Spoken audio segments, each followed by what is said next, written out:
I just want to welcome everybody. I can't see you, but I feel your excellent energy out there. I feel like I know some of the people who are out there, which are our wonderful readers, our major book lovers who show up for so many of our events, particularly our open house. So I want to give a big shout out and hello and a thank you. Love stories do have these darker parts. They're more realistic. You know, the husband does, well, run off with your best friend. That was very, very not nice. But, you know, bad things happen. I think the key is that a love story is uplifting and that you feel happy at the end. That you feel that even if there's tough things going on in your life, that this is a possibility for you.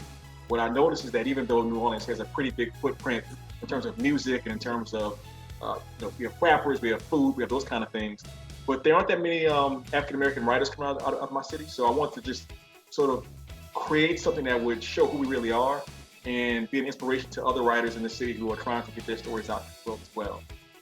Because I'm a thriller writer and this is how my brain works, I just kind of turned and said, Stephen, you've known us exactly as long as we've known you, and you actually didn't see me pour your wine in the kitchen. So what makes you so convinced that we need to be afraid of you? And we all just kind of sat with that quietly, and he, in his Australian accent, was like, well, I guess it out now. Most of my work is inspired by real crimes that are set in the area. So for me, it's just kind of balancing, I'm writing about real things that happen that are terrible, but I'm also kind of infusing it, I think, with a love of place. A place is home. You don't have to love everything about home, but there are certain things about it, that mean something to you. The type of summer read that I really loved was the one that was you could tune out the entire vacation experience, and the vacation became the book. The book was really part and parcel of that experience. Vietnam is like a character in this novel. Its history is at the center of the story. So the novel started when I moved back to Vietnam and grew out of my own exploration of what it meant to be a Vietnamese American in Vietnam, and to not really feel like I belonged anywhere. I was reading just in everyday life, I still think of myself as 21, which I am not, but it's funny how we just envision ourselves and how that can really shape what we do in our everyday lives, I mean, my mum said to me when I was at university, my mum said, oh, you're always 19. My mum got married when she was 19. She's like, well, you're always 19 in your head.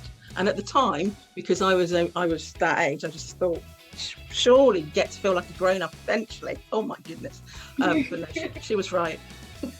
This current book of mine, it's called Where the Grass is Green and the Girls Are Pretty. Oh, Beck, thank you. There we go. I love it. I'll just leave it right here. Chuck, we're waiting. When I was actually still living in DC, I get a call from my mom being like, I'm not mad, but did you go to the family beach house and not tell me? And at the time I had a crazy job and was like, no, I didn't escape to New Jersey.